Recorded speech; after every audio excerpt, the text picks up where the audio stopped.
Jessie and I am the coordinator of Bradford District Friends of the Earth. I'm relatively new to the group. I've only been with it for about 6 to 8 months. And when I first joined the Building and Shipley group, we wanted to look at expanding, but the group wasn't really sure how to do that at the time. So that's been my focus, and that's where we've arrived to today, is launching a much bigger group across the whole district. This is the first sort of event that we've had as a group, and the idea was to bring people from the community together and find out what are the issues in Bradford that we need to focus on as a group. So it was less about this is what the group's going to look like, it was more like what is the group going to look like. So I actually started volunteering for the Building and Shipley group. And it was sort of quite a small group at the time, and one of the things that we were most proud of was we held the Bradford Climate Conference last year at Bradford University, and we brought together all sorts of people like academics and students, but also professionals, organisations and just residents of Bradford. And we came together to talk about at the time it was the Climate Action Plan that the council was releasing, and we talked about it and what's important and what makes sense in terms of change making in our district. And the turnout was great. We expected it to be quite small and it was huge and lots of people turned up, and one of the things that they kept asking us was, is there a Bradford group? Will there be a Bradford group? How can I get involved?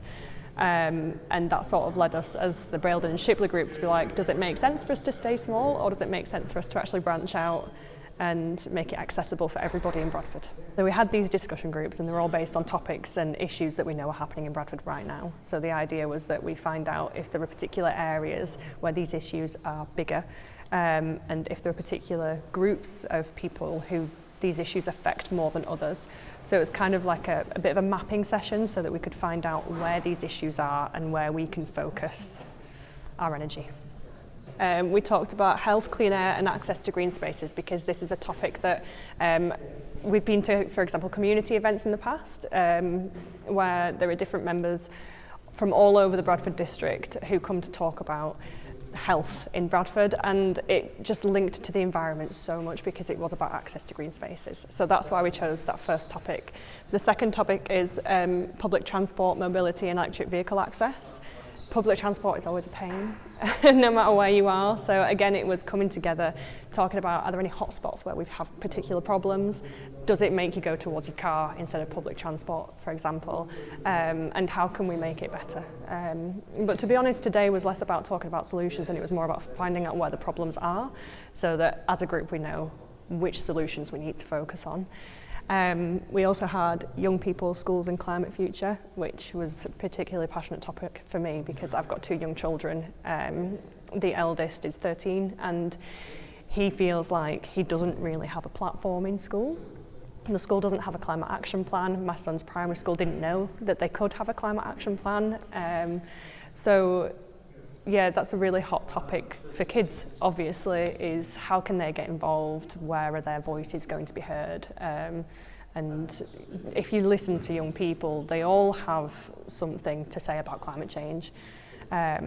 Whether they don't have to be experts, but they're all passionate about it. So giving them a platform is really important. We've also got warm, affordable and secure homes. Again, another really sort of a social issue that is very much tied to the environment, because if you have an inefficient home, you're going to have to pump heat into it.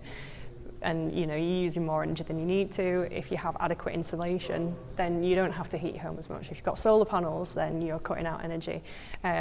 So yeah, that was a great topic.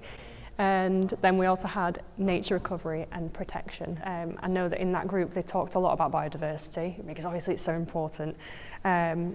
And we were sort of they were talking about how there are areas in particularly quite deprived areas of Bradford where it just doesn't make an awful lot of sense to have this huge bit of pavement here. So can we help by recovering this area and like giving it back to biodiversity and making these spaces green? With the issue of young people and having a place and a platform for them, we hope to set up a sort of like a youth conference. And that'll be sort of focused on green careers and what you can do in your school, and yeah, we hope that it'll be very much like the climate conference that we had last year that a lot of students really enjoyed, but this will be focused on younger kids, so in high school age. It's not even entered planning stages yet, but it's something that a few of us have been really passionate about when we got together and talked about it.